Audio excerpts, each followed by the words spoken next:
Okay, so welcome to the Digital Engagement Committee. It's wonderful to see everyone in person, and we have other people joining us online, including, as I'll explain in a minute, our first speaker. So the structure for this meeting, we have three speakers, one virtual and two in person, Jonathan Summers and myself. And our first speaker, unfortunately, couldn't join us IRL in real life, but is going to be a virtual participant. And Andrea Downing is really a wonderful member of our community.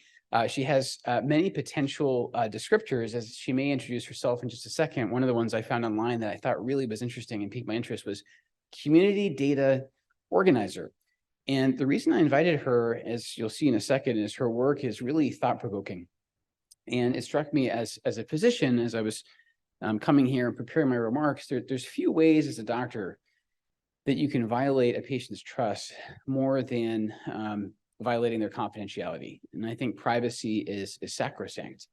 And in a meeting at this one, the SWOGCancerResearch networks are all about exchanges and openness of ideas. But at the same time, I think we have to hold sacrosanct patient data. And one of the things that Andrea is very, I think, insightful about is potential pitfalls in doing so, both accidental and purposeful disclosures, especially on the patient side. And so the title of her talk is Disarming a Medical Infodemic. Unfortunately, there are some very timely examples of this. If you've been following the news recently, Andrea herself, I suspect in her talk, will tell us more about that. So with no further ado, I'd like to welcome virtually Andrea Downing. Andrea, all yours. Thank you. Hi, Mark. Thank you so much for having me. And it's an honor to speak today with the Digital Engagement Group at SWOG. I'm very glad to be here. And just to check, you guys can hear me okay? Yeah. Yep. Okay, great. Wonderful. So this presentation began out of a conversation with Mark a few months ago. We've been talking about some of the work that I've been doing with the Light Collective, and I'm going to be sharing over this next hour a few things that our research has uncovered, but also we will be breaking down this problem of medical misinformation and how leaking data online contributes to some of these problems that we're seeing in terms of a medical infodemic. And I'm really sorry that I could not be there in person. Unfortunately, my immune system is just not where it needs to be. I was just recovering from some illness. So thank you for having me virtually. So I'm going to begin with some of the work that I do and how it started. In all of the places my genome could have gone right and wrong, my future changed when I found out that I had a BRCA1 mutation. And I began searching on the internet and working as a patient advocate back in 2013 when Facebook groups were magical. And I also advocated for the good type of data sharing in our community. For example, good variant classification and reproducibility in science so that we could have better and more effective genetic testing.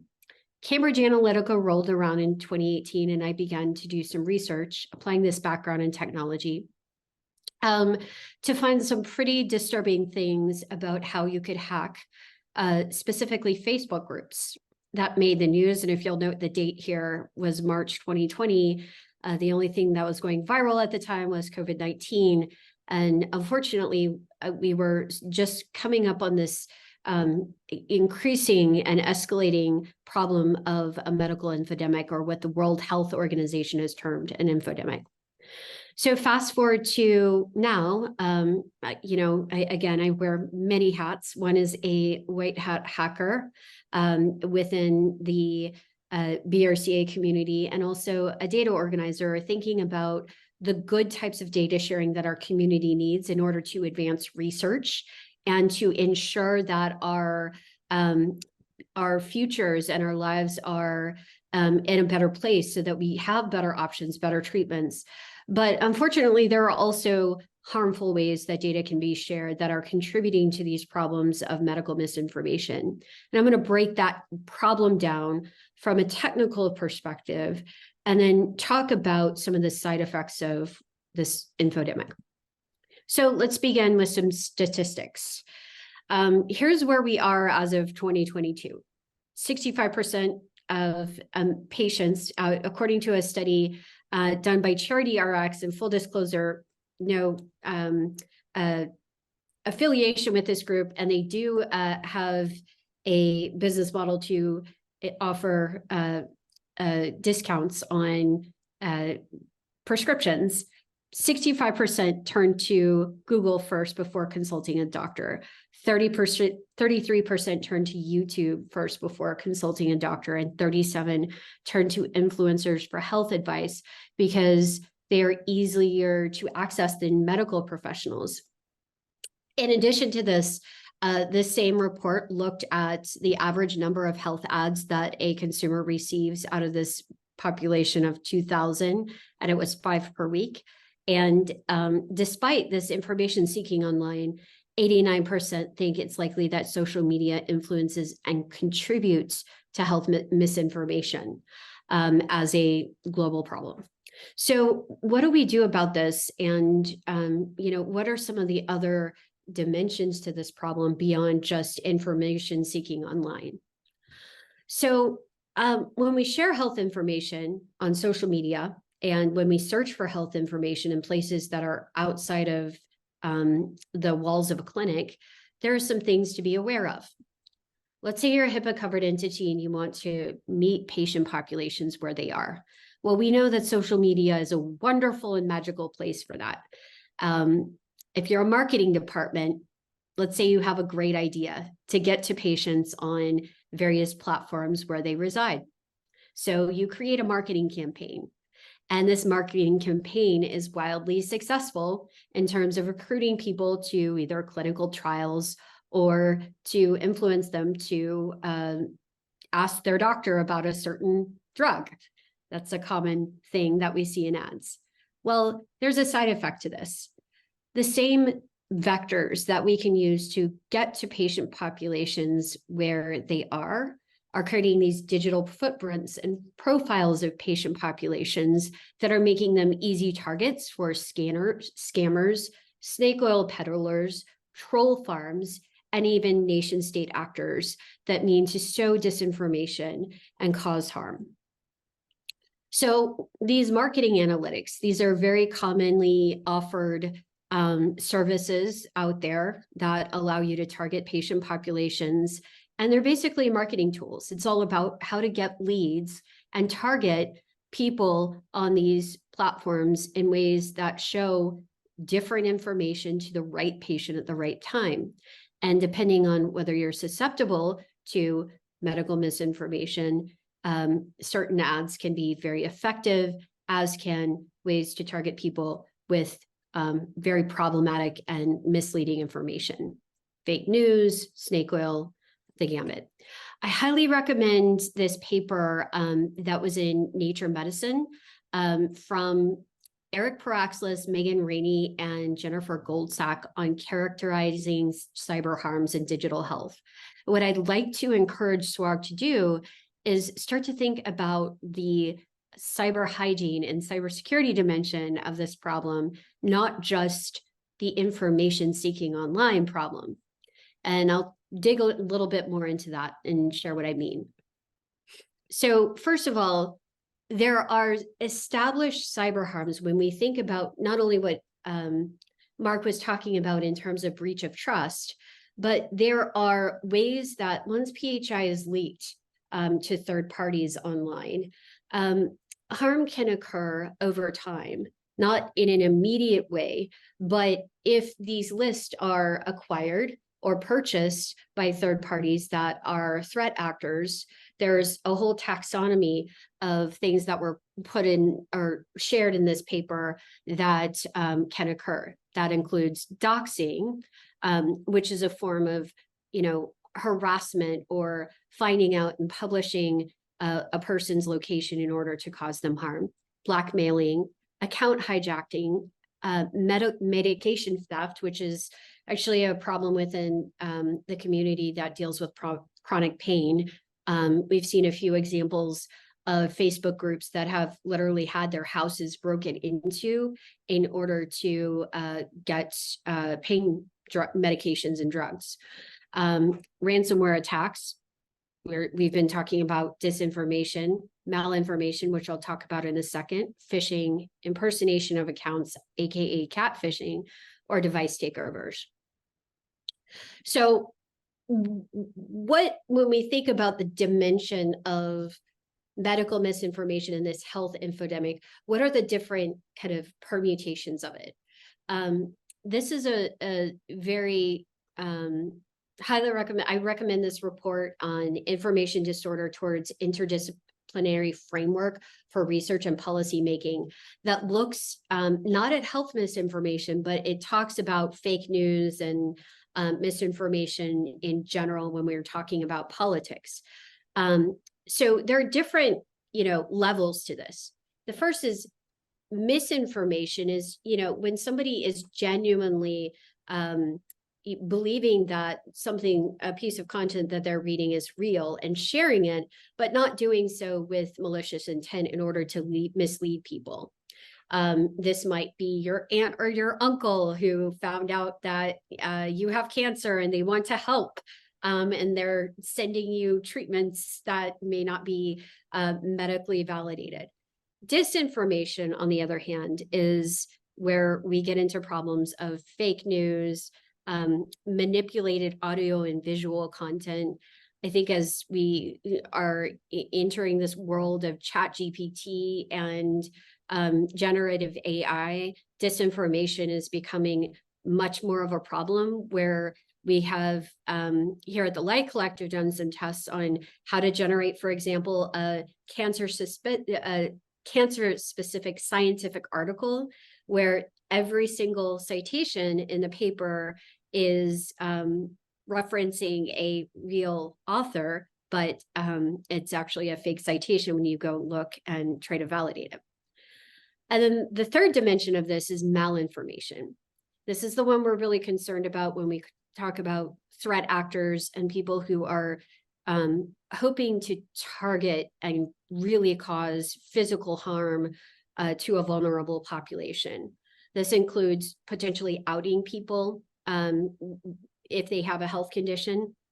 We just saw, for example, 23andMe just had their database hacked. And unfortunately, one of the targets here was the Ashkenazi Jewish population. When we talk about outing people with health conditions, this is one of the ultimate breaches of trust, because it's not only against somebody's will or consent. This is something that once a list like this is outed, it can follow you over time in order to help people that mean you harm to find your physical location, to continue targeting you with content online, but also to do things like discriminate against you, to deny you jobs, to deny you future opportunities. But again, also to find people and cause them physical harm. So again, when we disclose, and going back to malinformation, when we out an entire patient population or leak their data to third parties, countless third parties in ways that are not governed or are not giving the patient community a way to protect themselves from harm, the effects can be permanent, can cause discrimination. I'm just reiterating what I just said without, I didn't advance the slide fast enough, but also just a basic violation of our rights and human dignity. And, this is where we are today. We're in an increasingly dangerous world where patient communities see these groups as lifelines. I started and joined a Facebook group back in 2013 when it was a magical place. And many of these online communities are created and connect because they cannot physically be together. And, we have to figure out a different way in order for these communities to organize safely, because there are good outcomes when organized communities move forward to advance research and help each other and offer social support. What power does an impacted patient community or patient have to recover from this public outing or disclosure if their information is leaked? Usually what happens is they can get a small check from a class action lawsuit or a free year of identity monitoring. However, this is really not enough in terms of the harm that we're causing. So I'm going to talk a little bit next in the second part of my talk about what we're doing. And this picture is really important to me because it was on the steps of this house in Washington, D.C., where we brought together the leaders and organizers of the breast cancer community. And we started entirely with funding from Robert Wood Johnson Foundation with a mission to advance the collective rights, interests, and voices of patient communities in healthcare technology. And we've expanded since then. This is us last year at DEF CON, where we competed in the healthcare focused area of one of the largest cybersecurity conferences in the world, actually the largest. And we're continuing to speak to the security community and the healthcare cybersecurity community about what we can do to protect not only our communities, but help ourselves as unarmed villages without rights to advance our rights and voices. Here's a quick snapshot over here on the right. I just came back from, very proud to be at the White House talking about these issues through the CancerX initiative. And we will continue to reach out to allies and advance this work in a way that we hope is not only building bridges with the medical and with the cybersecurity community, but also with patient leaders who have this common thread of offering social support online that are increasingly in perilous positions. So right now we have roughly 28 members in our organization. And next week, I'll be talking a little bit about some of the work we've done over the summer. And the inspiration here, here comes another source that I would highly suggest reading from Eric Paraxlis and Rob Califf.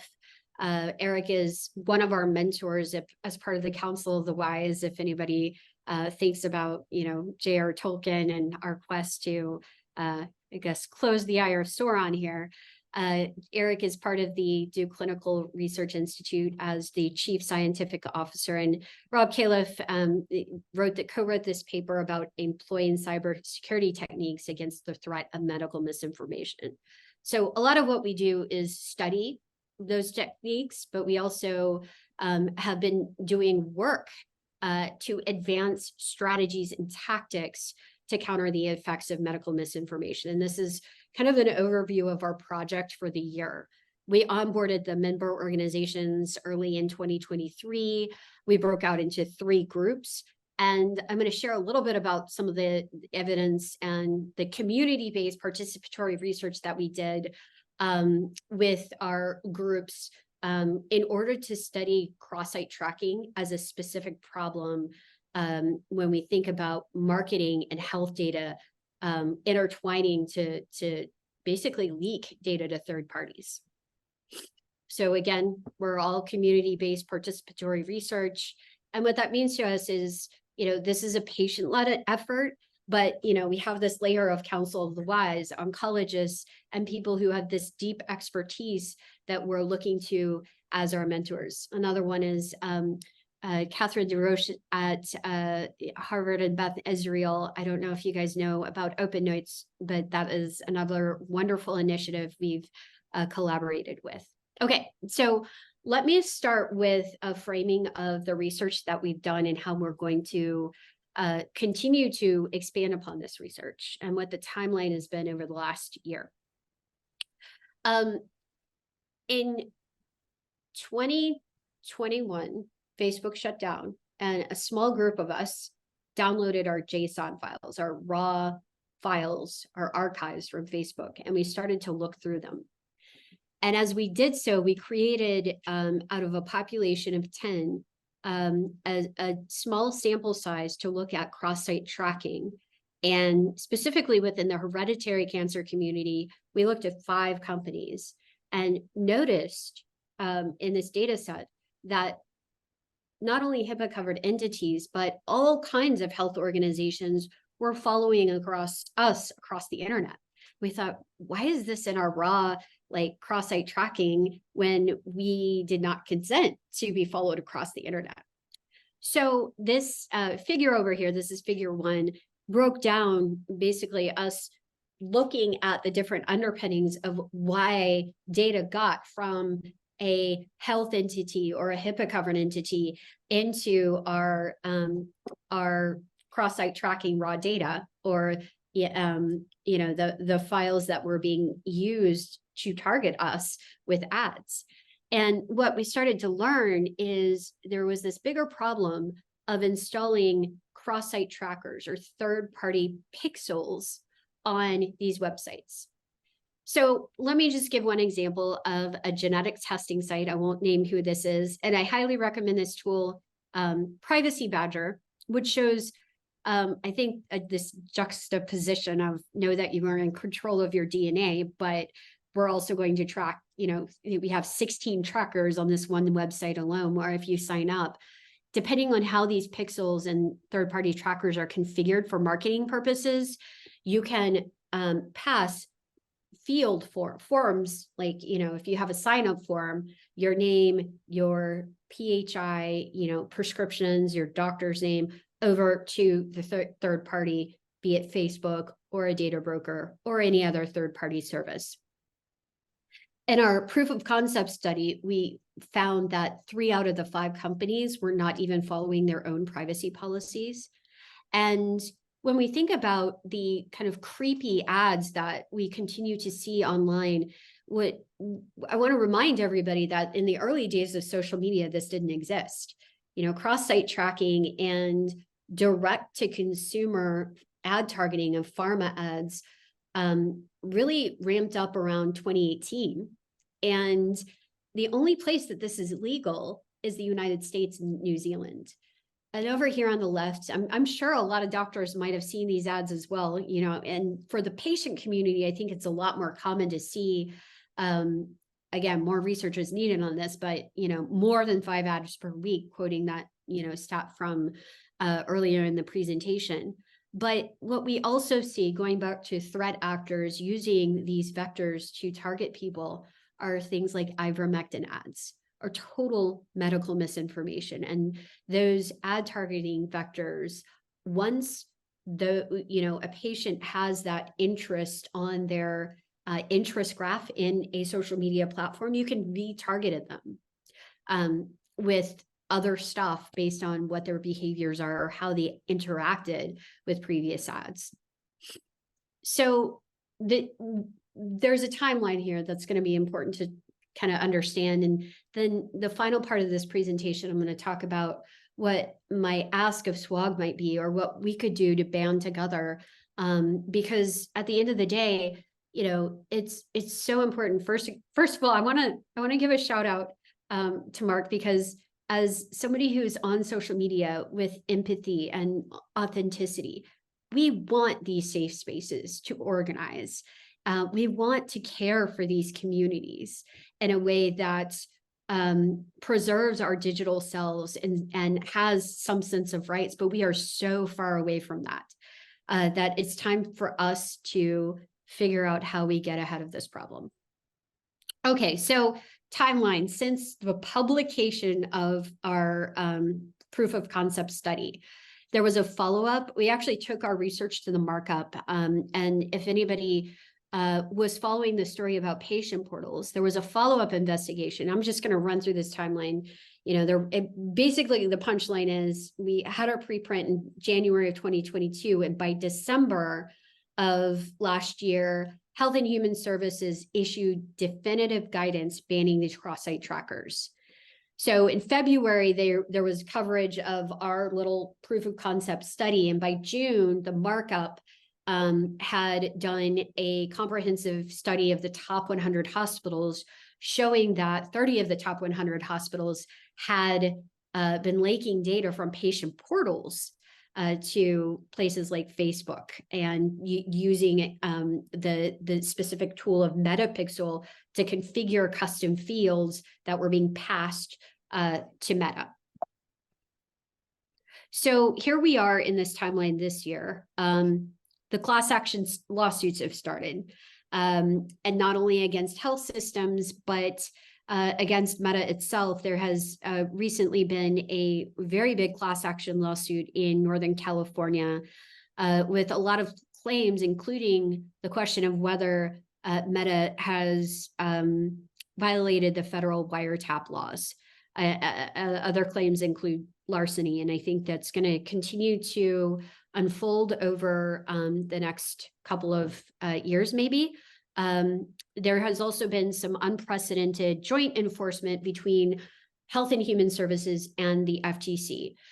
So on the FTC side, you have to remember, if you're not a HIPAA covered entity, you are still kind of bound by some of the laws to make sure that you're adequately disclosing the types of information that you're sharing to third parties. And the lawsuits here between the FTC have been with GoodRx, which is a prescription company, and BetterHelp, which is a mental health service. So the guidance that anybody wants to read, if you haven't seen it, is now escalating for, I wouldn't say escalating, but from our perspective, we're really glad to see enforcement of not only violations of HIPAA, but also the FTC taking the first ever action to enforce the health breach notification rule. What they're doing is they're sending out letters to warn hospital systems that they need to take these trackers down. And I already covered this, so I'm going to go on to what we're doing next.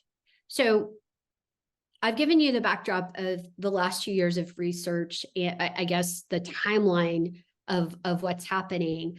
We're also continuing to expand from that small proof of concept study where we only looked at 5 companies to now looking at hundreds of companies. And I want to kind of temper this with, we over here on the right have been kind of digging in further into what type of data can be shared with different types of technology, because Metapixel is only one type of tracker. And I'll show you a slide next to kind of delineate there's like hundreds of trackers that can be used and configured in different ways. Some of these trackers are functional, like they're really benign. They're only used in order to make the website work properly, or to load something like a font or make a video run. And these types of trackers are not what we're concerned about. What we're truly concerned about are the cross-site trackers, like I said, that can pass your health data to countless, even hundreds of third parties when you're filling out a sign-up form or you're navigating your patient portal, and using that data on third parties in order to retarget you with ads and medical misinformation. Okay, so methods. As a person who published my very first paper, which was a proof of concept, I want to come to this with a lot of humility, realizing I'm speaking to the medical community and seeking, allies and mentors as we continue to co-publish research. But this is basically where we are right now. We've been tagging, this is just, again, preliminary data. I'm not naming any companies, but I am looking at the trackers specifically, where we've been tagging the different types of entities that use these trackers. And we're continuing to study, what are most commonly used. Back to that slide above, let me just go back to this.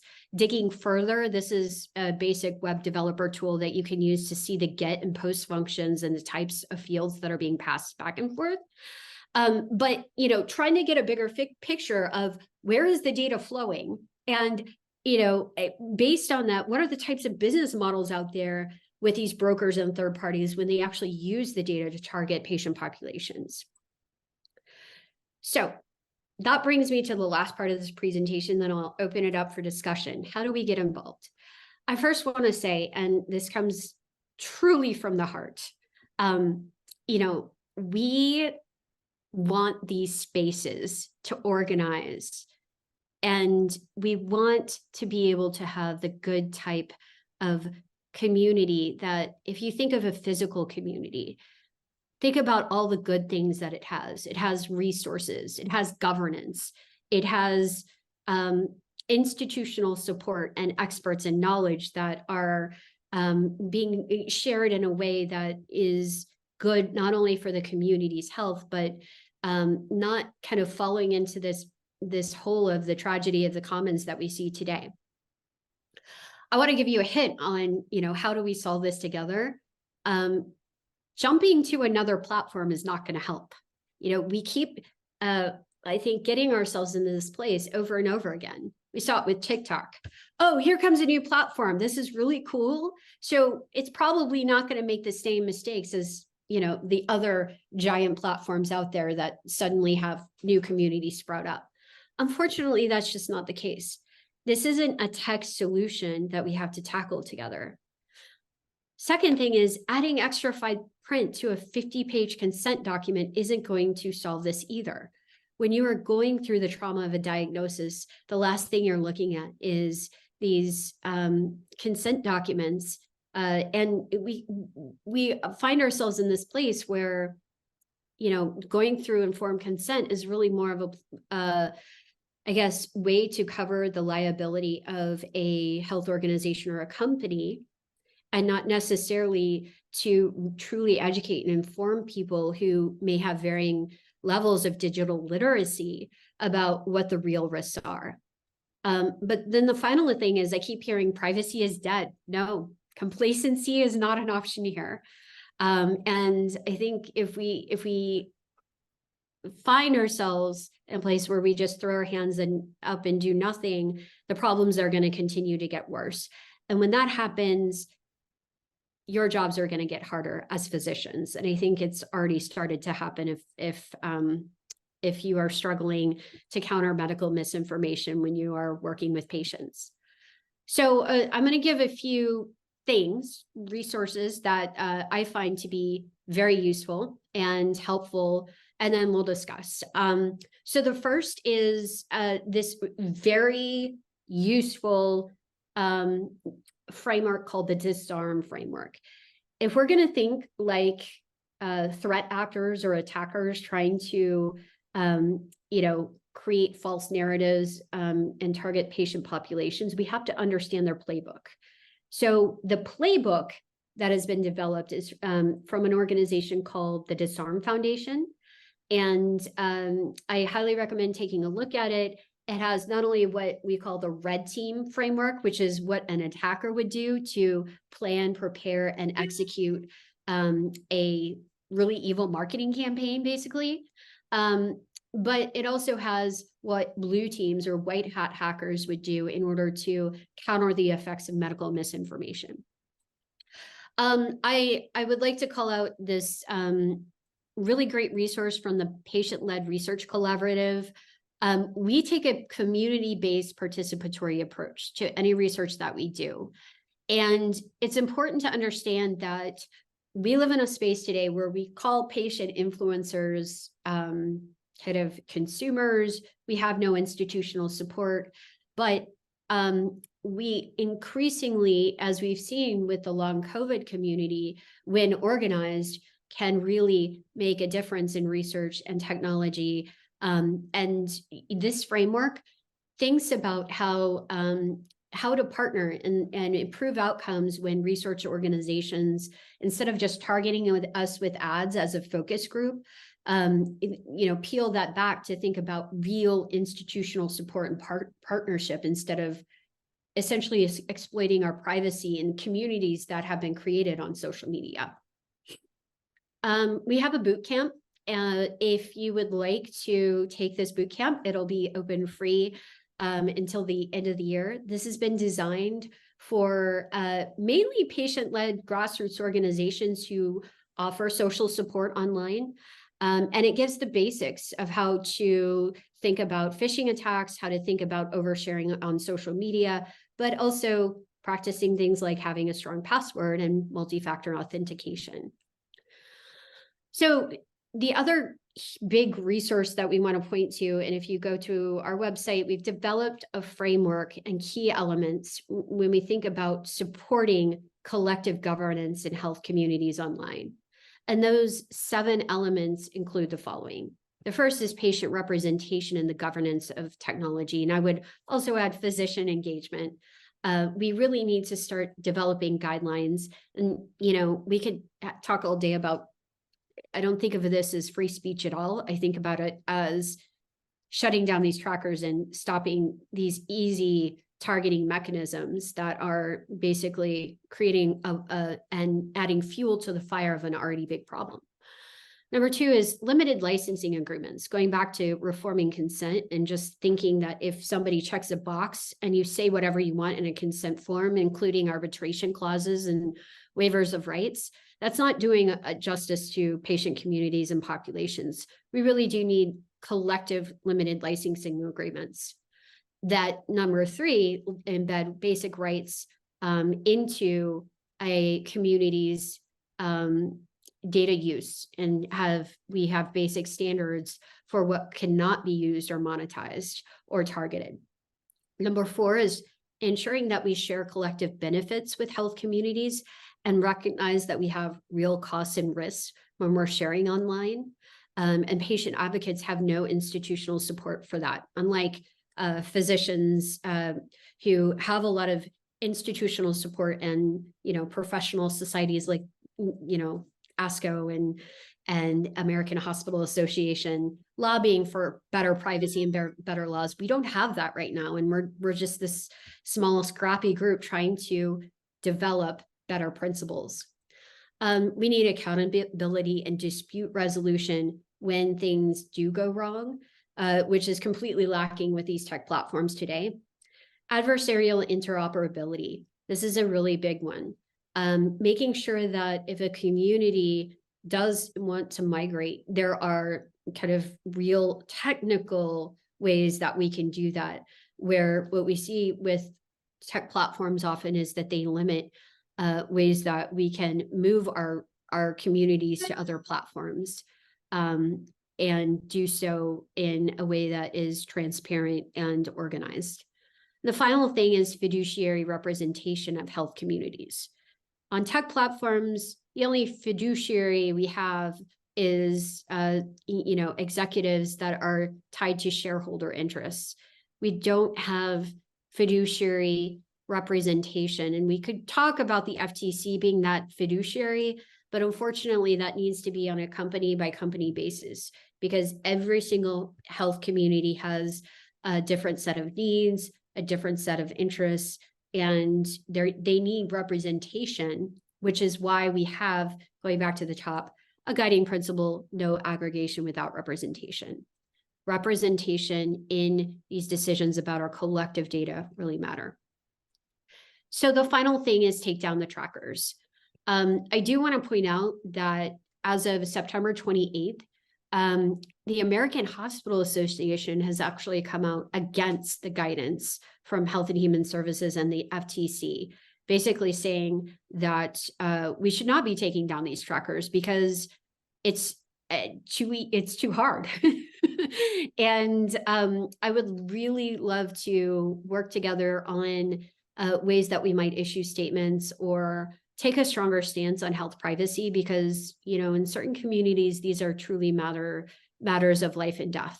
And with that, I'm gonna stop my presentation here. And I don't know how far we've gotten into time, but I want to open it up back to you, Mark, and open it up to any questions. Thank you so much, Andrea. I'll start by giving a round of applause. That was really remarkable. And I think all the committee members here in person and gathered online can see exactly why I invited you. I think, first of all, you speak our language. The terms you used, I think, will resonate with oncologists. You used information disorder. You talked about side effects. Even this term, malinformation, which I have to admit was new to me, sort of echoes malady and even malignancy, the root, of course, being bad.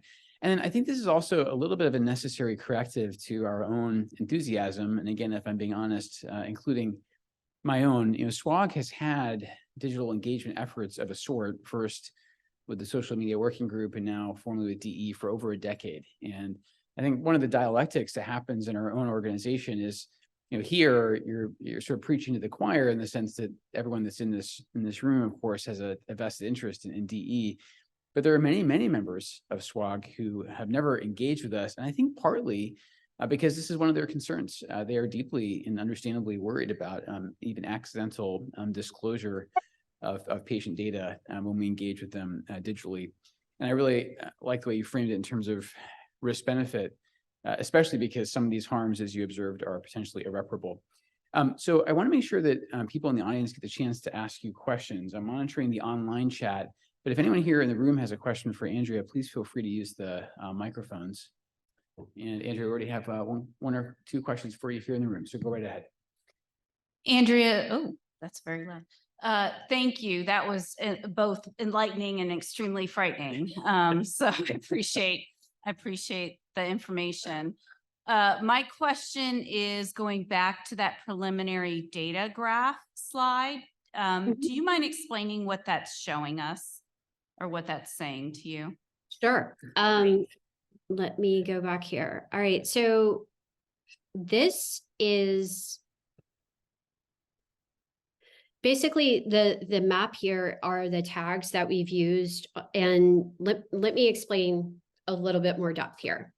What we've been doing over the past several months is scanning links of either patient portals, direct-to-consumer diagnostic testing companies, medical device companies.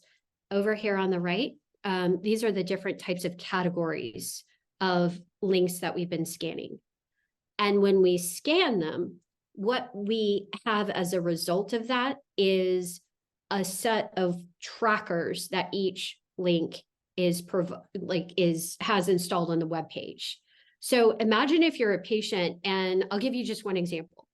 If you're going to a pharmacy and you're refilling your prescription and the web form has, okay, this is your prescription number, this is your name, yada, yada. We're scanning that site and looking at the trackers that are installed on that site. And then over here at the bottom are the most commonly used trackers that we're finding juxtaposed with the different types of entities that we're seeing. Now, I have different ways to break down this data, but at the moment, the total amount of links or organizations that we scanned is 496, and we're going to continue to expand that more. This is not published. This is preliminary data. So what I'm going to continue to do is study and vet this to make sure that once we publish, we feel ready to put it into a much deeper analysis. Does that help? Yes, thank you. Next question. Yeah, hi, thank you. Really interesting work that you're doing.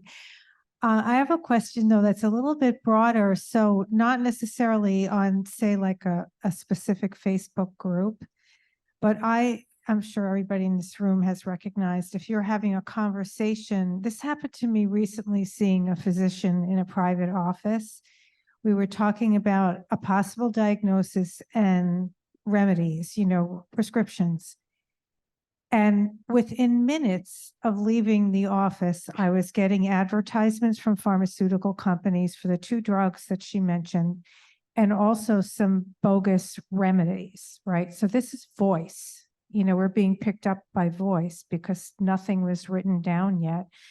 So I'm just wondering if the trackers that you're using that are basically tracking, conversations in health communities are the same types of trolls that are out there that are listening to us.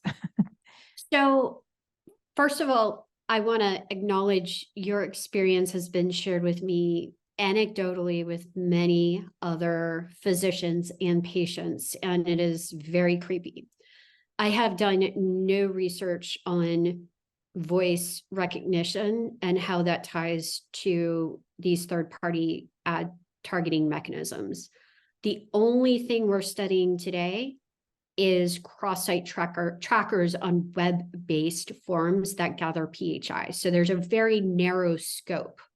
That's not to say that some of the companies receiving the data might have different, mechanisms, and it is very upsetting to see something so specific that might be a coincidence, but I would say further study is needed in order to truly prove that's a thing. And the hard part here is we don't know what the company's tactics are, and they're not going to share it. So there has to be ways that we might study that or call for more transparency from these companies on their marketing practices in order to have better policy and make sure that we can look into those things. But I just want to be clear, cross-site trackers, the entire scope of it is web forms gathering PHI online.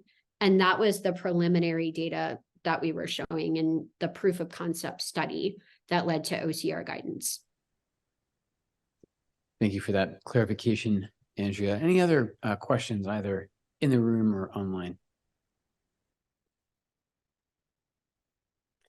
And I agree with other comments. I think what you've told us is both eye-opening and troubling. And again, I think I personally have had a lot of naivete about these issues and these companies. I mean, they're not altruistic. I remember a couple of years ago, Mark Zuckerberg testifying before Congress, and one of the senators expressing, I think, sort of his confusion about where all the billions of dollars came from. And Zuckerberg said, whether I smile, Senator, I sell ads. And I think it's important to recognize that our patients in particular are a target market. Andrea, if you don't mind, I think Facebook is a little bit of the elephant in the room. And you and I, in some of our pre-meeting talks, I think I told you, actually, I co-founded a Facebook group for patients with rare diseases in 2009. And over the span of its existence, I've been rather amazed at its durability, in the sense that Facebook as a platform seems to have survived a lot of the true scandals that you've described. You mentioned Cambridge Analytica. I know you were deeply involved in a truly egregious leak of information around patients with BRCA. Do you have any insights for us about why so much staying power? And then perhaps as a follow-up, are there sites or platforms online that you think are more trustworthy where patients are gathering? So that is a really important and good question. The first thing I want to say is, why is there staying power with specifically Facebook? And I'm speaking from the experience of somebody who not only has benefited from the support of these groups, but helped to organize a group for the BRCA community. I do also want to clarify that the research that we did back in 2018 was not just about BRCA. The vulnerabilities that we found affected your support group too. Any closed group had the ability from outside of the group for marketers to scrape the real names of people who had genetic mutations or any health condition and attach that to their locations, their addresses, et cetera. So I'm going to set that aside for a second and talk about the staying power. We issued a complaint to the FTC as, if you remember, the testifying in front of Congress in 2018 with Mark Zuckerberg. The huge focus of the conversation was entirely around politics. And even today, the national dialogue that we have around privacy is mostly around children and protecting children or teens in depression. That's what we saw with the testimonies with Frances Hagan. What we have not had a discussion about, and what we need to have urgently a discussion about, is the problems with health populations and the different ways that we can be harmed. For some reason, well, actually, I will tell you my hypothesis on why we have staying power. First of all, the FTC, when they issued the settlement in 2020 on the Cambridge Analytica case, they had no health remedies or no protections for health information. And that, I think, further emboldened Facebook and Meta to pursue business plans. Now, again, this is just my conjecture right now, but that's when we really started to see the ramp up of targeting ads to patient communities on online. And that's when we started to study it too. So the staying power, I think, comes from two things. First, there was complete lack of enforcement in the consent order from Cambridge Analytica and the FTC when it came to health remedies. That's number one. Number two is Facebook truly is a monopoly when it comes to groups. You cannot migrate your group off of Facebook even if you want to. Yeah. And for a lot of these communities, they have 10 years, like your rare group had 10 years of experience there that they're holding on to. And when we talk about adversarial interoperability, that is the data that not only lies fallow and is basically used for targeting ads, but is a rich and deep history that some of these advocates don't want to leave behind. Further, and I know I'm giving a long answer, there's simply a network effect here. And, when we think about closed groups, that is where the network effect took hold for healthcare and health communities, as opposed to Twitter.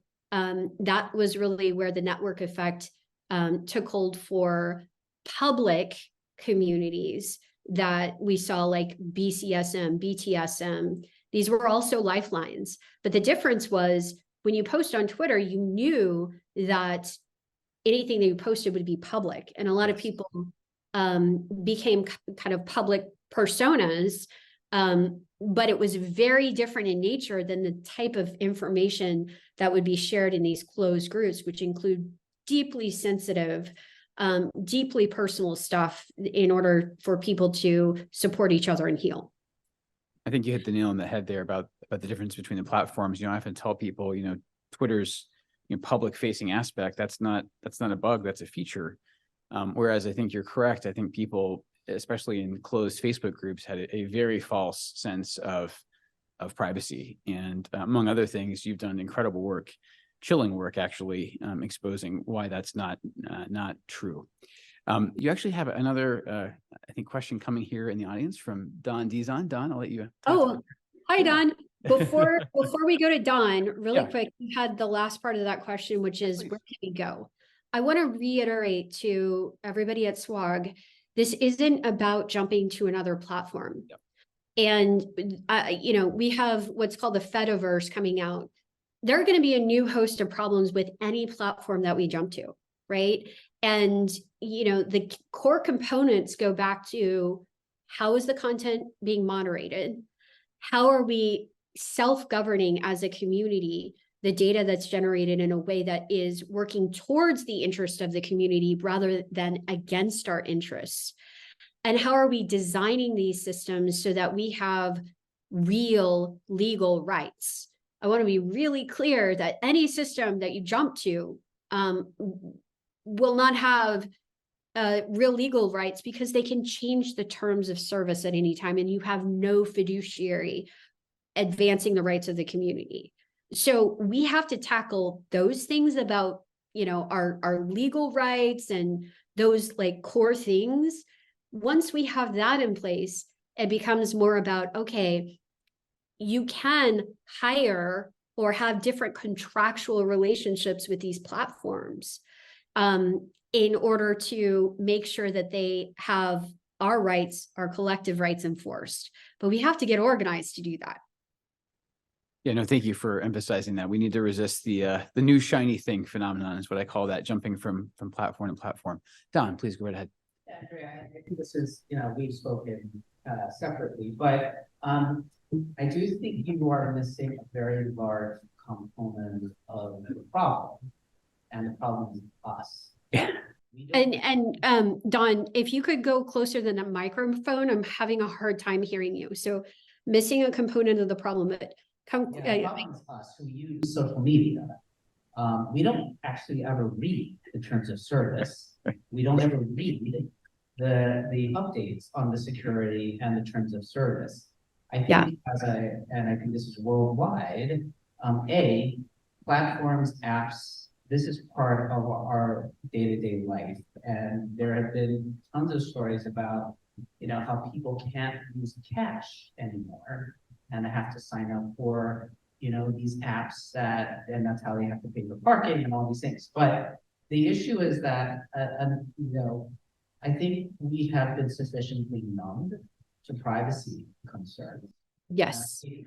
As a society, the net risk and benefits, despite Cambridge Analytica, still falls down to the benefits of my community on Facebook, for example, and not being willing to give that up. I think if the collective wanted to work, and maybe Mark's leadership at SWOG could be the perfect partner, we need a HIPAA a HIPAA kind of platform when it comes to social media companies, where they cannot use our information, haphazardly, and that would protect everybody, because until you get sick or have health information that you don't want to share, most people don't even think about HIPAA.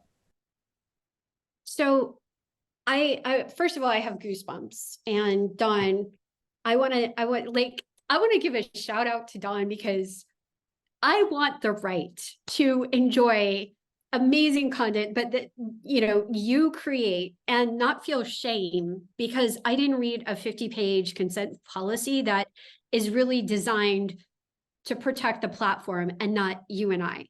I think, Dawn, you are well known as an oncologist who shares a lot on social media, and you do it so wonderfully. There's a relationship in this community. And I think for the breast cancer community that started, for example, with BCSM, where we all of a sudden had this place to engage with physicians in a real way outside of the office. And there was some amazing change that's happened because of that. But it also gives us an empowering feeling that we can express ourselves outside of the rigid walls of our professional roles. And there should be safe harbors for that. I think that we really have an opportunity to band together. And, I keep coming back to all of this, pharma ad targeting has been noise that has kept us away from that direct relationship and building trust between the patient and the physician, whether we are on social media or not.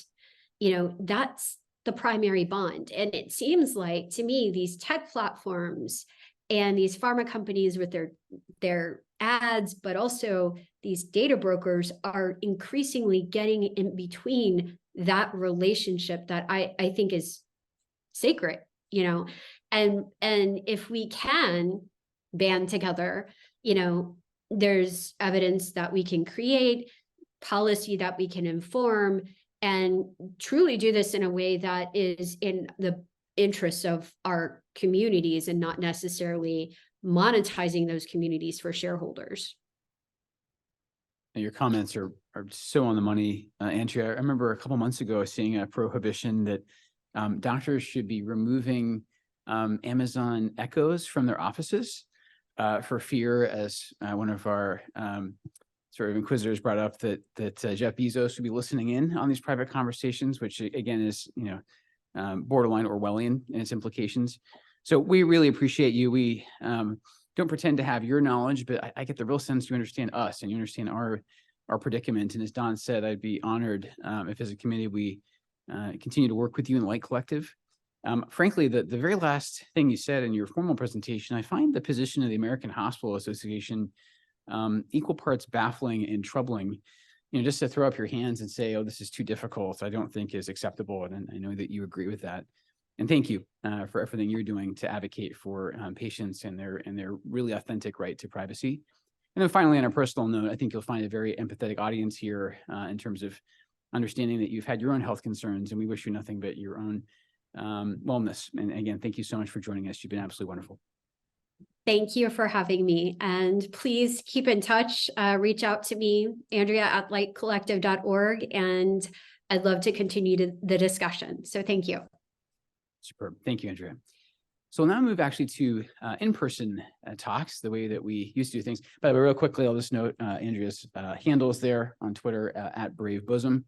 And Andrea, if you can still hear us, I want you to know that several of sort of leading SWOG patient advocates who are in the audience today and heard you loud and clear. Speaking of patient advocates, our first speaker in person today is Jonathan Summers, a leading advocate in SWOG. I've known Jonathan for many years. Jonathan is a remarkable person. He has taken his own experience as a testicular cancer survivor and alchemized it into really important work as an advocate, and then also has a long history with digital engagement.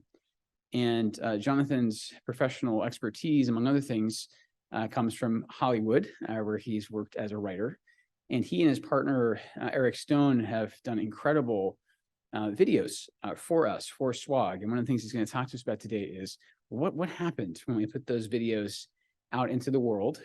We are scientists here at SWOG, and I think you'll be very interested to hear his data, some of which I think definitely overturn my own expectations, which is why we do research in the first place. So please welcome to the stage, Jonathan Summers.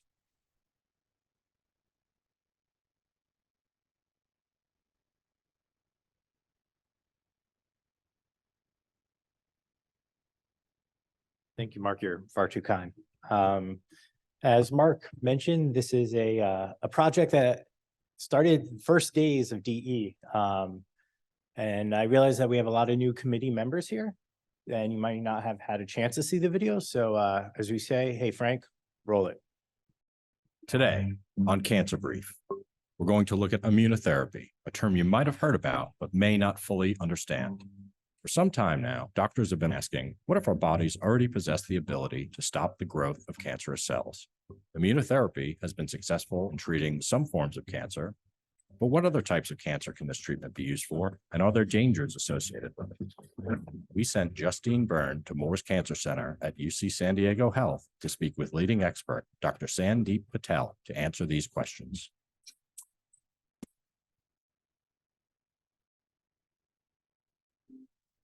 The National Cancer Institute, a division of the National Institutes of Health, estimated that in 2020, there were approximately 1.8 million new cases of cancer in America. That's over 4,900 people diagnosed a day. Advancements in cancer treatments over the past 2 decades have lowered deaths from it, but we can do better. Surgery, radiation, chemotherapy, these are common and effective ways cancer is treated, but there's a fourth method doctors have been using. Immunotherapy uses our immune system, the body's natural defense against bacteria or germs, to fight cancer. There are 2 major forms of immunotherapy that currently exist as anti-cancer treatment. The first are drugs called immune checkpoint inhibitors. These are antibodies that stimulate your own immune system within your body to fight the cancer. The second type of immunotherapy that's currently utilized are called cellular therapies, or CAR T cells, that work against certain types of leukemia and lymphoma. These involve taking the blood out of a patient and engineering those immune cells to fight their own cancer. The immune system is a natural mechanism. Is it reasonable to say there are no risks associated with it? Absolutely not. Unfortunately, cancer immunotherapy can lead to side effects, really the autoimmune side effects that involve the colon or the lungs. And these are side effects that are very serious and need to be managed with a multidisciplinary team of nurses, physicians, and pharmacists to best keep patients safe while they're getting immunotherapy. Overall, the side effects with immunotherapy are less than what we see with conventional chemotherapy and radiotherapy. Some patients have had long-term benefit from cancer immunotherapy, even remissions that last 3, 5, 10 years. But not all patients benefit, and this is the major focus of clinical trials. What are clinical trials? Cancer clinical trials investigate new therapies to better help take care of patients with cancer. And it's the main reason we've had such a substantial drop in cancer mortality in the past 20 years. Are clinical trials safe? I get this question a lot. Cancer clinical trials are done in the safest way possible, will involve input from patients, patient advocates, as well as the FDA, who ensures the highest degree of safety for the patients. Overall, patients who run clinical trials tend to be safer than those receiving conventional therapy. Who conducts clinical trials? There's many sponsors for clinical trials. Private companies such as pharmaceutical companies work closely with academia and university-affiliated hospitals. There are also clinical trials that are taxpayer funded through the National Cancer Institute with groups such as SWOG.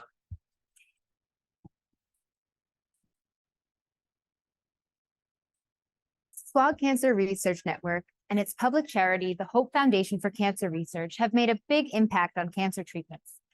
Their trials have led to the approval of 14 new cancer medications, changed the standard of care over 100 times, and saved more than 3 million years of human life.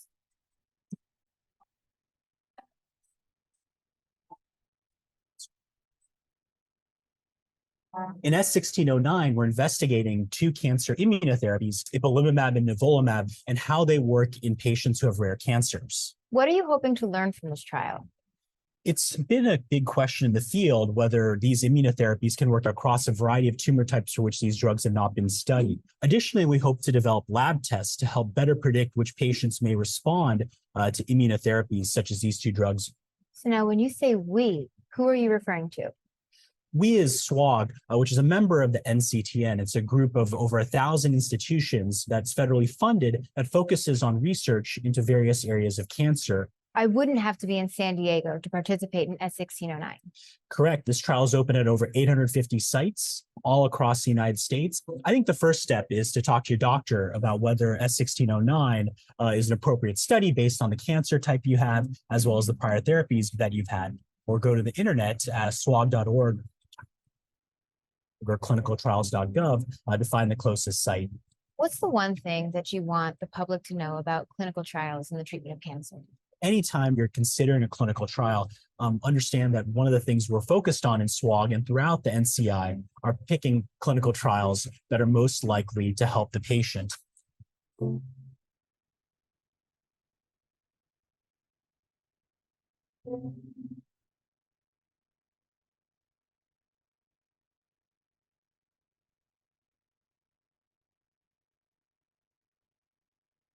All right, thank you. Today on Cancer Brief.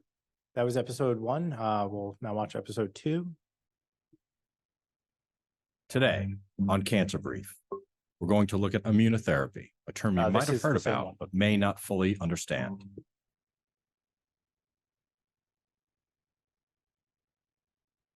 Might have heard about, but may not fully understand. For some time now, Yep, this is it. So this is episode 2.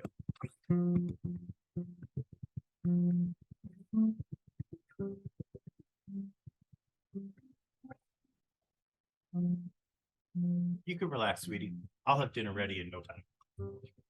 Our biggest sales event of the year and the one you don't want to miss. And I actually asked them if they would be willing to videotape it for me, to use it as an educational tool. This is Megan, and she isn't letting her metastatic HER2 positive breast cancer stop her from living. Megan is a fighter, but she isn't just fighting for herself. She's fighting for her family. She's fighting for more birthdays, more holidays, more time for firsts, and more memories that she'll never forget. Because she's regularly receiving Taxotere, Herceptin, and Perjeta, she'll hopefully have more time for all of it. Side effects of these medications can include headache, nausea, hair loss, muscle, or joint pain. Beth, wake up. Those are just the immediate side effects. You need to know about the long-term ones too. I get it. You're only focused on beating cancer right now. These medications can lead to serious side effects down the road. But don't take it from me. I'm just an actress. Here's a real oncologist who specializes in treating breast cancer. Beth, she's right. I'm Dr. Hopte, a medical oncologist. HER2 positive accounts for about 25% of all breast cancers. But most importantly, we have effective ways to treat it. This makes me very optimistic that we're going to be able to control your disease. We do this with drugs that target the HER2 protein, Herceptin and Perjeta, and a type of chemotherapy called Taxotere. We're also aware that these targeting medications can damage your heart, causing the muscle to become weak and potentially fail. If it happens, your doctor may not be able to continue you on these medications. I'll let Dr. Cody tell you more about that. Hi, Beth. I'm cardiologist Dr. Cody. The chemo you're on does a great job killing breast cancer cells, but unfortunately, it may kill healthy heart cells. Also, Herceptin, one of the targeted agents you're on, can prevent the heart from healing itself, and it may eventually lead to it giving out. Thankfully, if it's detected early, there are medications that can help.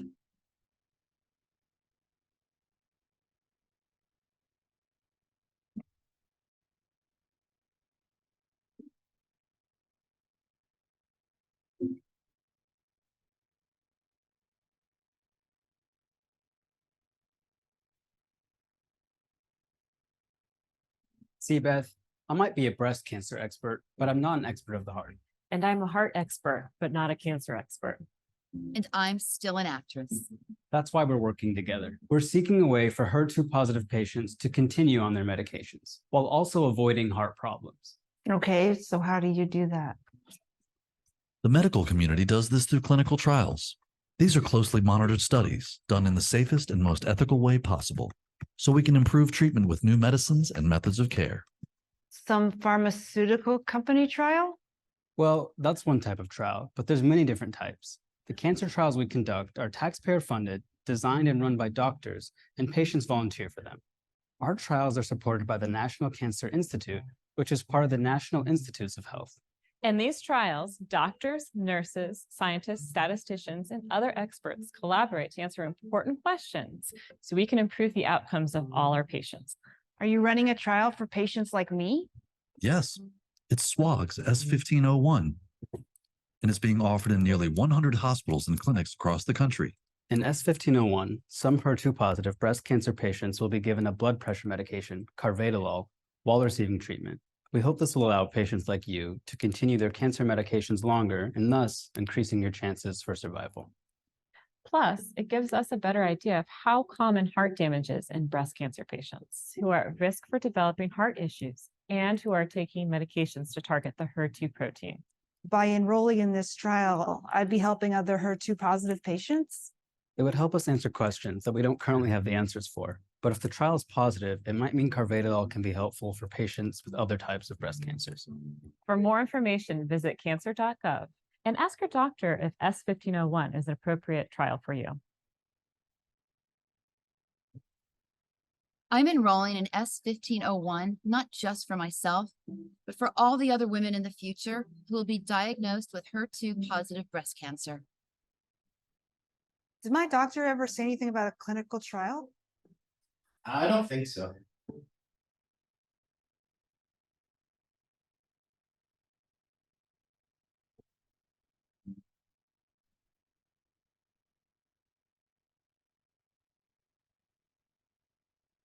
It seems as though you guys saw one of the Easter eggs. Dr. Don Dizon had one as well. I'm curious to see who caught it, but yeah, that was fun. The third and last episode, please. What do you think about cancer? Cancer. That word. That word. What does cancer mean to you? What's the first thing that comes to mind? Being bald and sick. Taking my grandmother to the hospital. Chemotherapy. It's why I became a doctor. Hope. A disease that's taken too many lives. I've been through chemo and it hits you like a sledgehammer. I was diagnosed with Hodgkin's lymphoma in middle school. My dad was affected by cancer. He was a survivor until he wasn't any longer. Every time I treat a patient with cancer, it's another opportunity to help somebody like my dad. Cancer doesn't discriminate according to age, race, or ethnicity. And cancer affects people of color at an alarming rate compared to the white population. According to the National Cancer Institute, Black men and women have the highest rate of getting and dying from cancer. The disparity isn't just in the Black community. Hispanics have the highest rate of new diagnosis for cervical cancer. Asian and Pacific Islanders Have the highest rates of stomach and liver cancer. When compared to other races, Black men are more than twice as likely to die. Twice as likely. die from prostate cancer. But we can do something about it. We can do something about it. You. Can do something. Cancer clinical trials. The National Cancer Institute, or NCI, is a publicly funded agency of the National Institutes of Health. That conducts many types of clinical trials. Cancer clinical trials are how the medical community improves cancer treatment. Trials lead to new medications, new treatments, and new guidelines for care. Every major treatment for cancer Was once tested in a trial.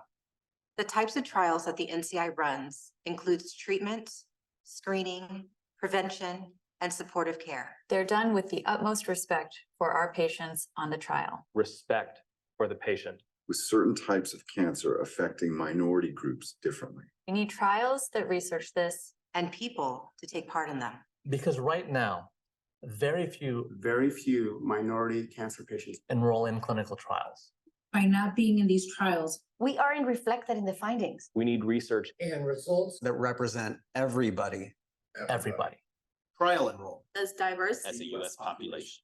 so the medical community can find answers that speak to all of us. All of us. All of us. In the Black community, there's been a long-standing mistrust of the medical system. From 1932 to 1972, the Public Health Service wrongfully and unethically conducted the Tuskegee experiment.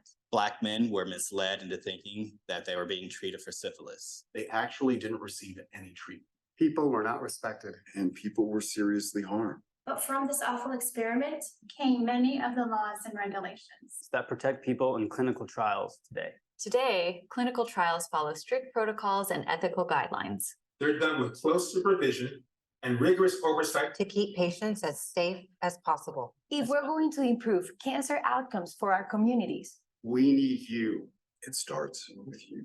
You. If you or someone you know has cancer, ask your doctor if there's a trial for you. You just have to ask. So you can help improve future cancer outcomes. In the Black, Hispanic, Asian, and Pacific Islander communities. For more information on how you can be part of the change, go to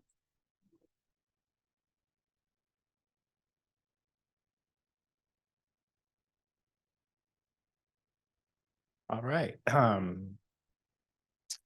So I'm glad that you guys had an opportunity to see that. But if you didn't, so Cancer Briefs was a digital engagement committee pilot that evaluates the effectiveness of social media for engaging with the public about cancer clinical trials. It was sponsored by the Hope Foundation. As you saw, it consists of three to 5 minute long episodes. It was produced in partnership with Digital Health Networks, DHN. They also manage all video dissemination and data collection.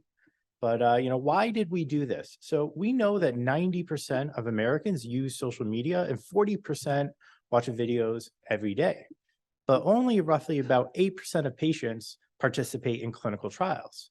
So when we took this into consideration, there seemed to be an opportunity for us to really harness the utility of infotainment to engage with these patients. And as Andrea pointed out, many of the ways patients can be exposed in harmful manners, we really approached it as how could we give them the vetted, medically correct information. And with that lens, we went into this project. So when we spoke last time, there was a lot of things that we went through, and one of the things that I didn't get a chance to talk about is audience targeting, or as I like to call it, the targeted therapy of digital marketing. So as a non-medical professional talking about, targeted therapy, this is really intimidating, but let's see if this analogy holds up, all right? So let's pretend you have an ad campaign. So we know that not everyone's gonna respond the same to it. People are just simply gonna miss it, or they looked away, or they got a text message from someone and it just did not work as well as we thought it would. So we're going to need like a mechanism. We're going to need something to unlock the efficiency so the message could get to the right people that we really need it to. So how do we do this?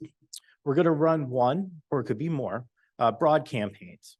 And we're going to identify users that watch 95% of the ad. This is called our source audience. From there, we're going to create a lookalike audience based on common demographics, interests, and behaviors. It literally looks like that audience.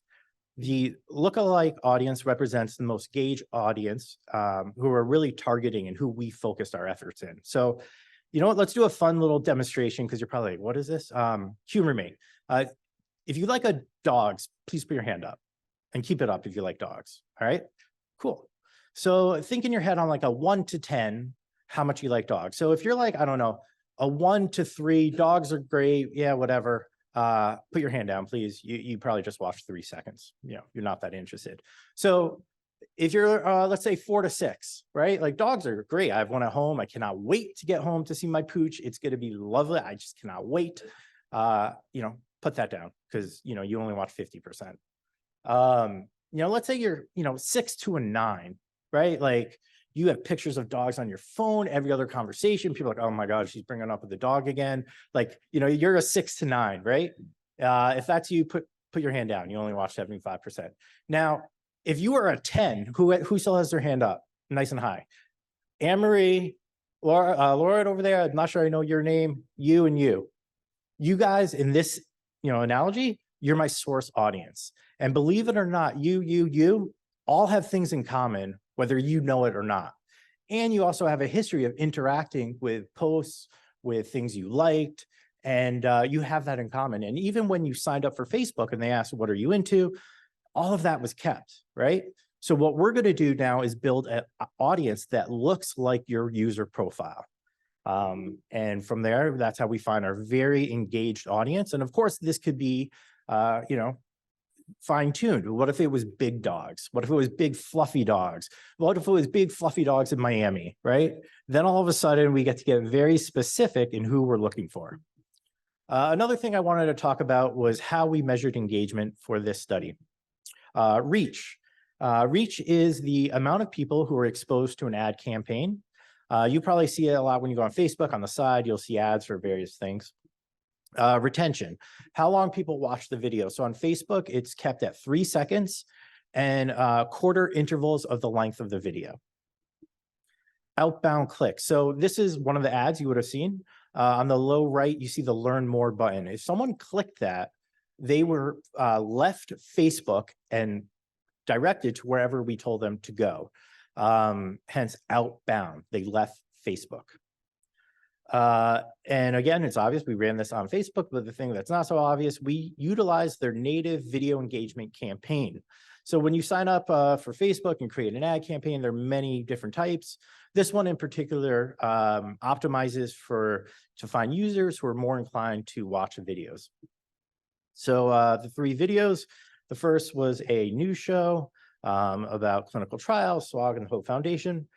We targeted users interested in the NCI, Dana-Farber, City of Hope, Memorial Sloan Kettering, MD Anderson. Now this group was 44,318 people. We built a lookalike audience based on the user profile that watched 95%. That resulted in a group of 39,219 users. Then the outbound clicks sent people to the Hope Foundation donation page. For video 2, we tested 2 audiences, breast cancer research and breast cancer organizations. We were curious who would have a better engagement. We found that breast cancer research had a better engagement. It had 9,764 views, 54 outbound clicks, versus 2,513 views and 25 outbound clicks. We therefore built our campaign around breast cancer research and who was interested in that user profile. Outbound clicks send people to the S1501 patient-facing page. So about video 3, at this time, Facebook changed its targeting profile due to privacy concerns. No longer could you get very detailed. You now could only do more general, right? So we had 2 identical videos. You guys saw the one with Spanish subtitles.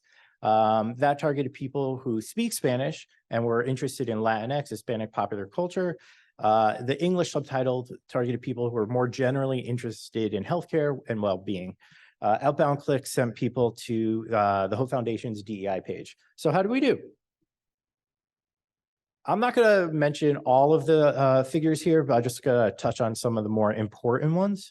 I mean, I think they're all important, but just to save your time. So let's first look at outbound clicks. We were able to increase viewership to SWOG's site by 873% from this one video. The total reach was 83,573. And the percentage of people that completed it from 3 seconds was 0.18%. Talk about that in a second. For video 2, it was 414 outbound clicks, and that represented a 41,300% increase directly into learning more about this trial. So yeah, 41,000%. And the reach was 61,466. But you'll notice it only had a completion rate of 0.07%. The video 3, the Spanish subtitle video, had 850 outbound clicks. It was an increase of 1,789%. The reach was 50,288. The completion percentage was 0.86%, considerably higher. For the English subtitle, it had 852. The increase was 1,793, 99,710, and 0.49 increase. Sorry. So let's, what does all this mean? It's pretty exciting if you ask me, because we substantially increase health information seeking behavior by increasing website visitors. Video one had a reminder 873, video two 41,300, and then 3,682. So the major takeaway for me is that infotainment delivered on social media is a promising strategy for clinical trial recruitment. But the other thing that we found really interesting here is that video completion does not correlate to outbound clicks. If we look at our video completion for the whole project, it was only 652, but our entire outbound clicks was 2,525. So what is this telling us? It's telling us that the audience is getting it way quicker than we realized. They made a decision within the first couple seconds whether interested or not. The video completions, frankly, was probably my parents or in-laws. That's pretty much it. And it also shows that we need to be mindful when approaching a project. Is your goal to have people finish the video, or is it to get people to click? Because those are two separate things. And that will also dictate where you're going to show your video. The other big point is video 3, the PSA about DEI and cancer clinical trials. It had the highest level of engagement by reach, completion, and clicks. And there are a couple of reasons why. One is that it's the only video that had subtitles, and we know 85% of users interact with Facebook without sound. So if you were on the subway and saw video 1 or 2, you had no shot, right? We missed a large percent of the audience. But the real story for me about this is this Spanish subtitle video significantly outperformed the English. So it had half the reach, roughly, but it had nearly equal outbound clicks, 850 to 852. It also had the highest completion percentage from 3 seconds, not just of the compared to the English, but of all of the episodes. So it did, so at 0.86 versus 0.49, video 1 was just 0.18, and video 2 was just 0.07. And the last thing was outbound click-through rate, which means how many people, it's a ratio, how many people were exposed to it, how many people actually clicked on it. It was 1.7. The English one, subtitle one, was 0.9. And you're probably wondering, is this good? Well, the across the industry average is 0.89%. Healthcare is 0.83, and science is just 0.45. So compared to these other benchmarks, it did pretty well.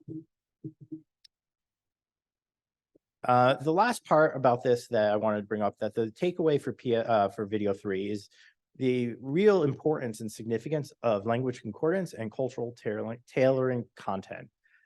You know, that the cast in that video was as diverse as the audience we were seeking.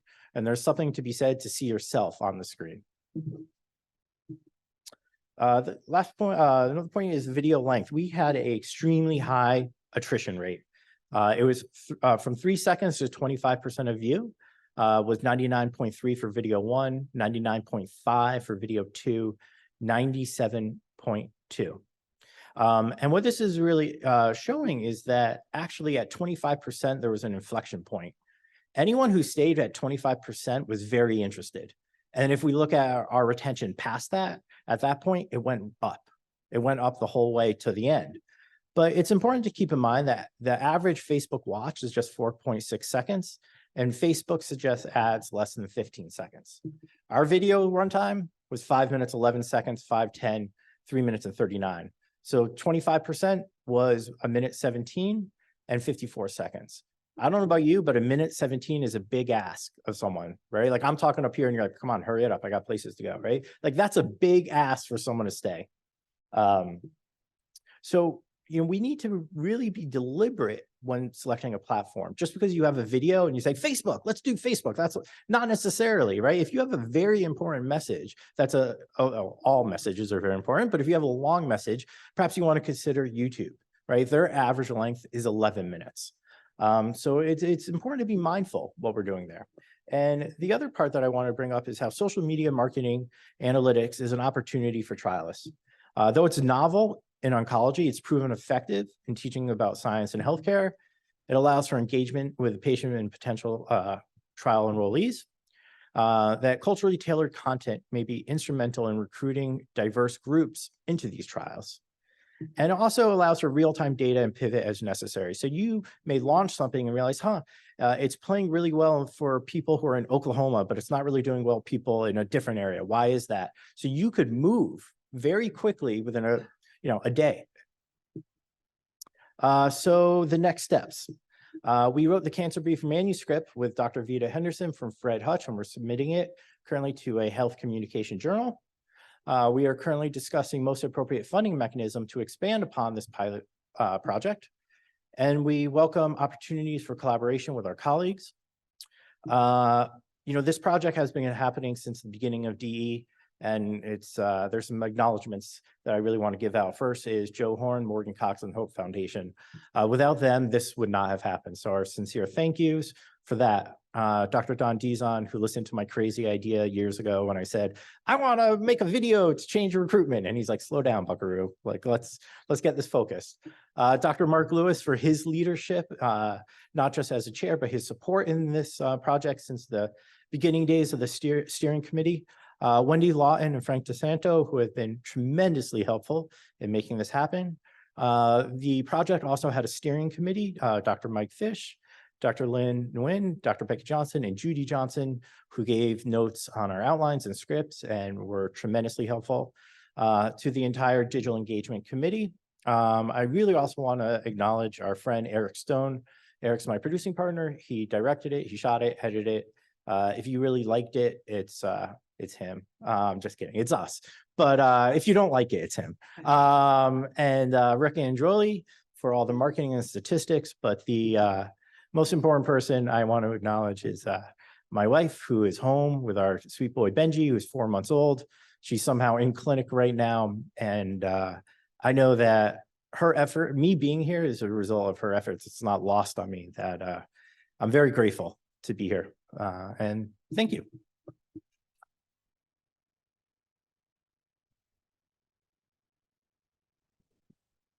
That was wonderful, Jonathan. Any questions from the audience for Jonathan?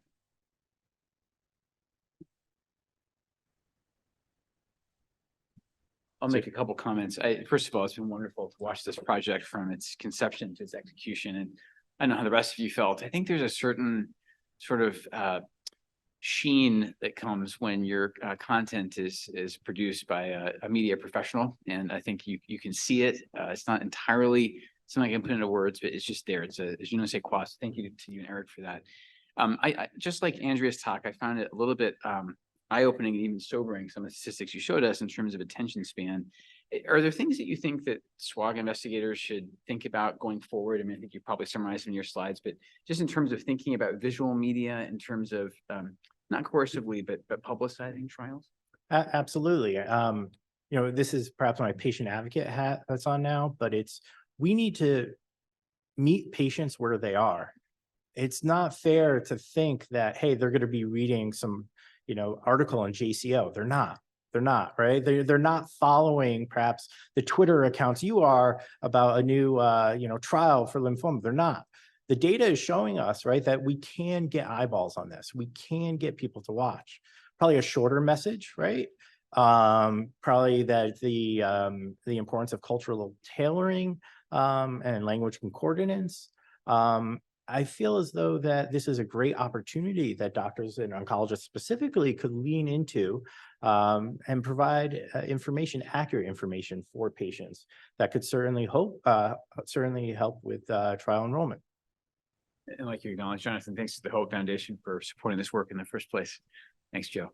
Sir. Yes, I just have one quick question. So from Columbia University, we recently got onboarded a shot biotech engagement supplement and decided to make a video.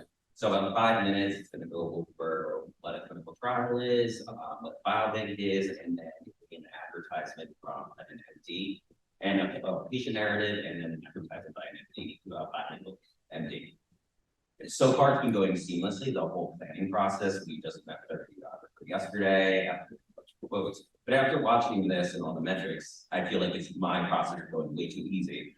And I'm maybe now starting to question that I'm not asking the right questions. What advice would you have as we're in the midst of making this biobank video? Oh boy.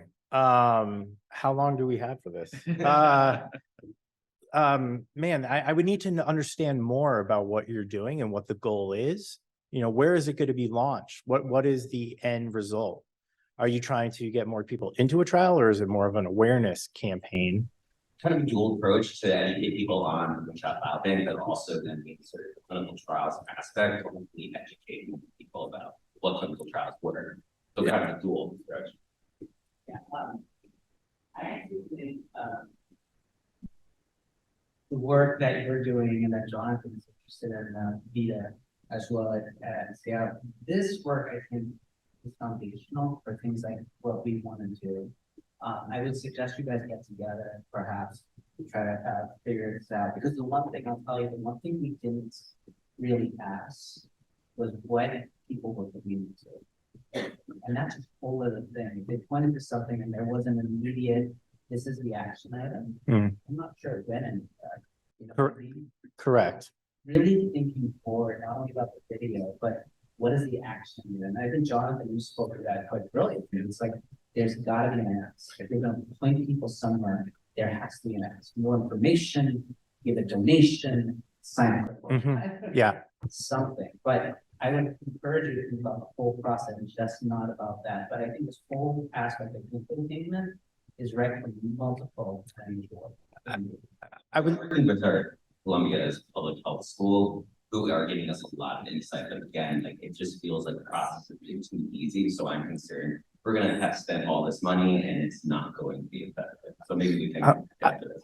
I would love to speak with you after, and I'm honored that you.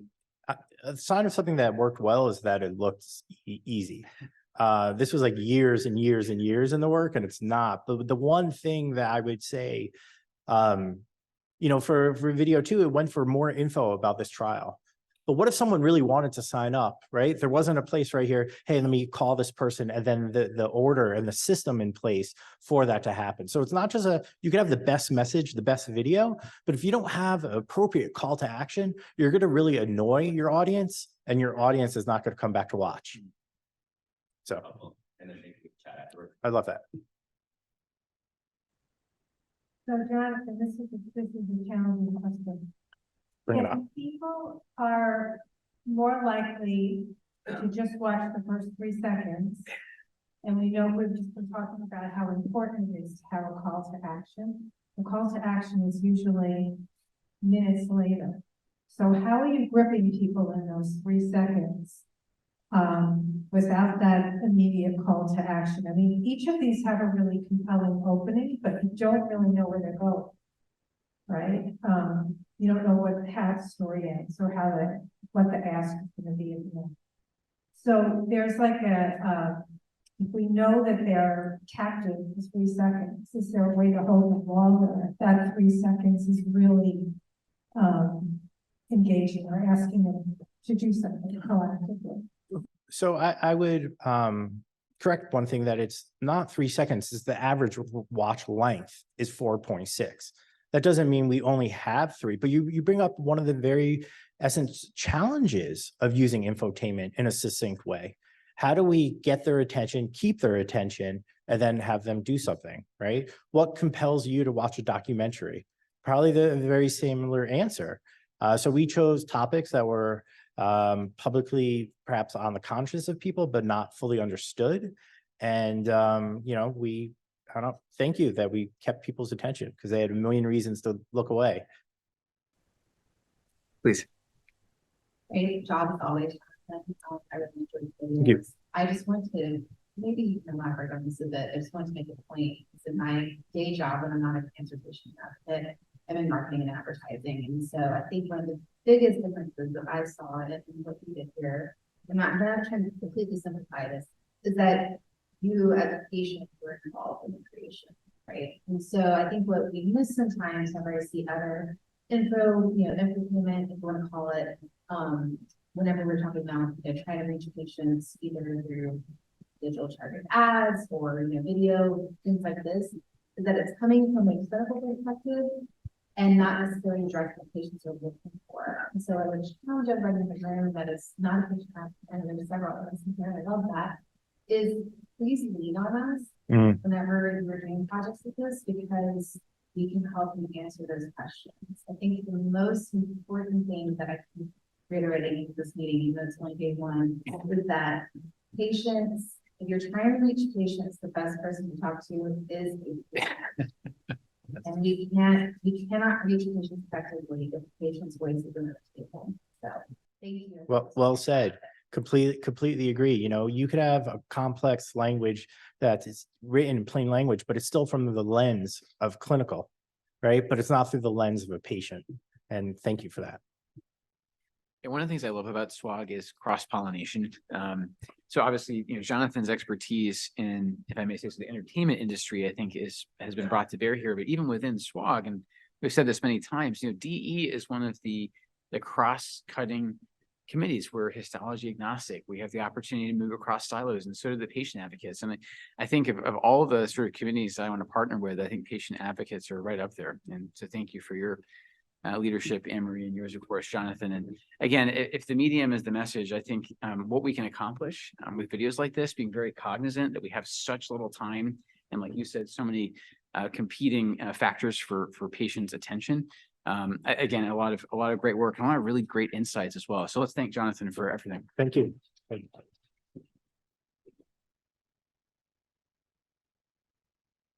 Okay. So the final talk, last and certainly least, is my own. And I wanted to talk a little bit at the end here about wearables.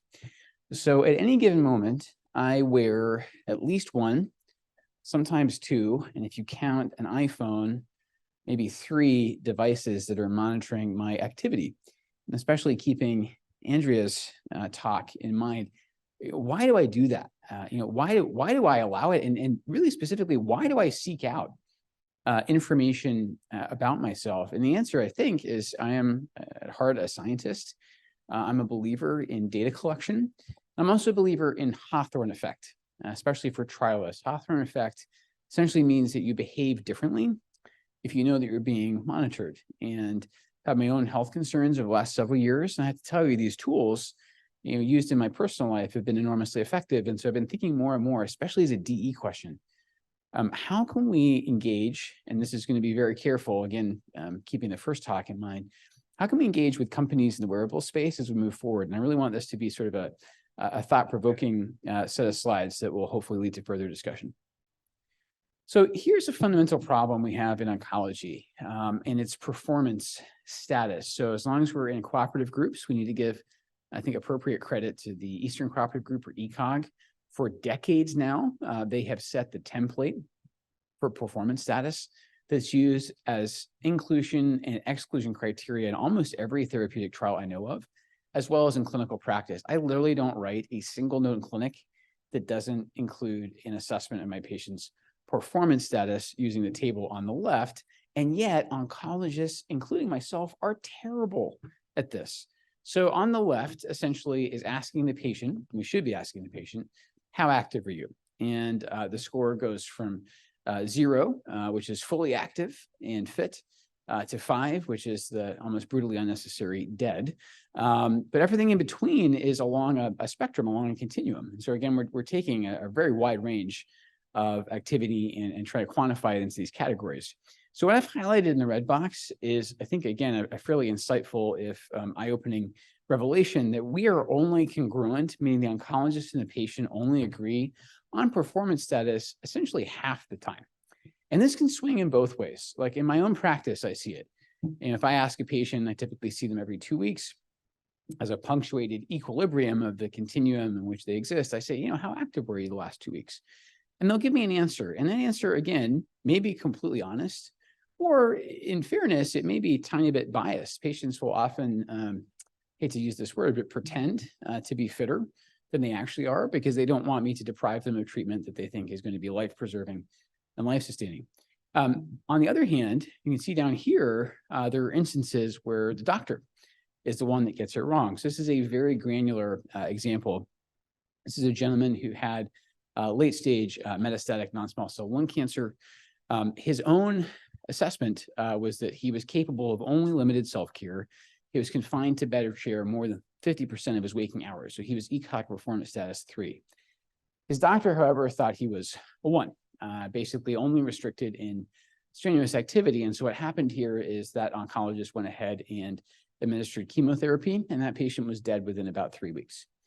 And I don't know how the non-oncologists in the room, I don't know how aware you are of this, but one of our quality metrics essentially ask this question: how frequently are we as oncologists prescribing chemotherapy to patients in their last month of life? And you might say, well, gosh, you would need to have a crystal ball to know that, and you'd be right. But we should have a sense, we should have a gestalt of when people are that close to the end. And frankly, it's almost always inappropriate to be giving chemo to those people. They would probably benefit just as much and probably a lot more out of hospice care at that point when they're truly terminal. So this incongruence I find enormously troubling. It is at the very core of clinical oncology in practice, but it is also at the core of clinical trials when we are using performance status as a key criterion to decide who goes on study and who doesn't. I also want to think about, and I again suspect I'm preaching to the choir, I want to think about PROs as a potential way that we can improve survival. Here in Chicago in 2017, to our south at McCormick Place, the ASCO plenary session, one of the most amazing talks I've ever seen. And it wasn't about a blockbuster billion-dollar drug. It was about asking patients how they're doing in real time. And as I'll show you in a minute, there was a true survival advantage to doing that. So this was work by Ethan Bash and colleagues. At the time, Dr. Bash was at Memorial Sloan Kettering. One of the things I want to point out is, of course, we see it in DE all the time. I mean, the technology is improving by leaps and bounds. This study was done between 2007 and 2011 using email and web browsers, nothing really fancy, at least by 2023 standards. And they enrolled hundreds of patients at Sloan Kettering going through outpatient chemo.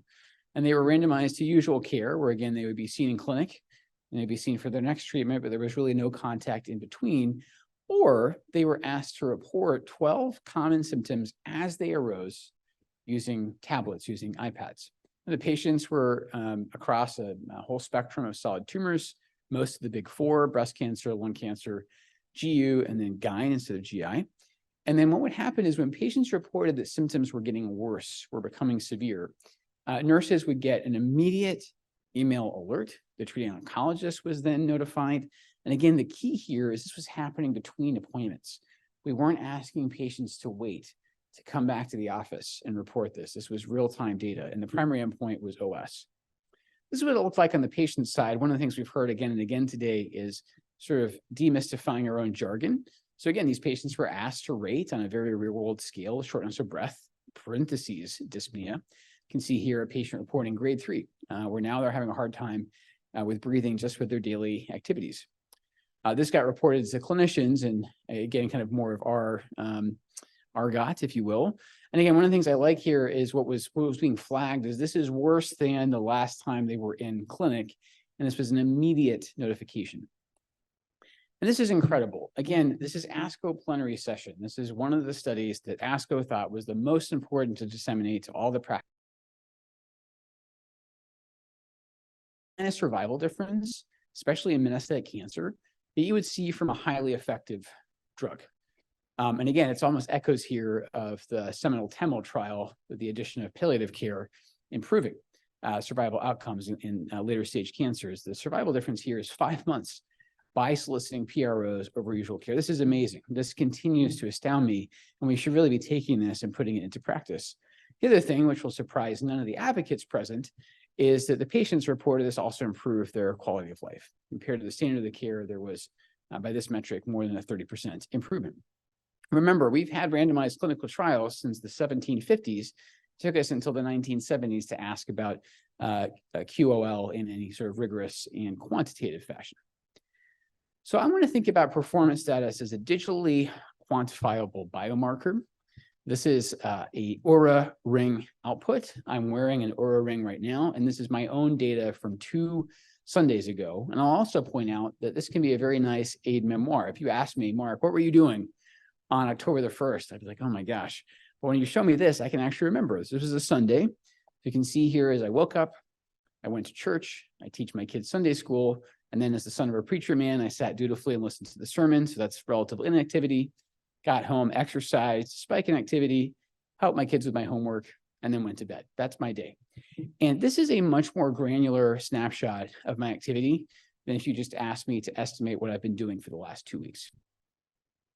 I will say I'm not entirely convinced that all of these things are wonderful. For instance, my Oura recently suggested that I reduce my caffeine intake, and I wasn't entirely down for that. This was not an experiment I chose to participate in, but I appreciate them asking me. And I'll also point out, this is a very modern application. This has definitely come of age during COVID. So I don't know if you guys remember this, sports fans in the audience, when the NBA had playoffs during COVID, they put the players in a bubble at Disney World, and every single player was given an Oura ring.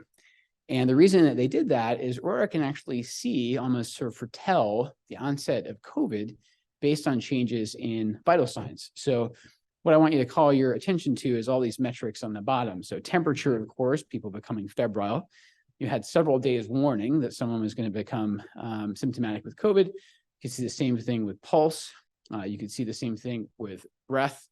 There's a very complicated metric here, which is the mean square difference in subsequent deviation. That's a variation in heart rate. And then finally, sleep efficiency went down before COVID was actually diagnosed with an antigen test. So again, almost like we can see the future.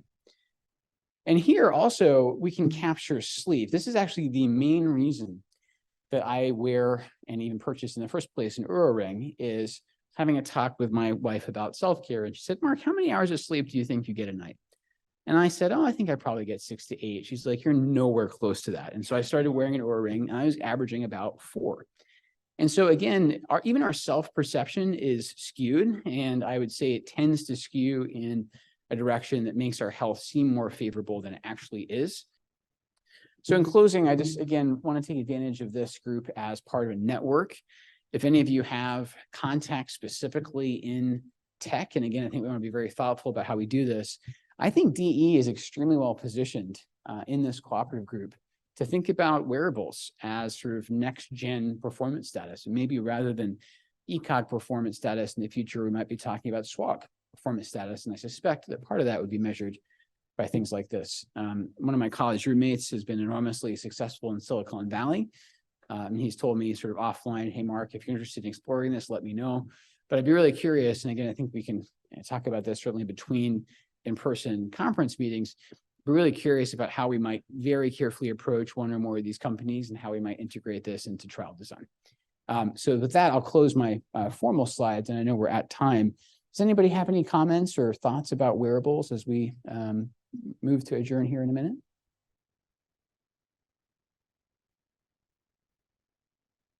Okay, any comments online either? Okay, so just food for thought for now. So with that, we'll go ahead and close the committee meeting. I'd like to thank again our speakers, Andrea and Jonathan, and you for your attention. I can't wait to move this forward and be thinking about how wearables in particular might feature in performance status moving forward. Thank you all very much.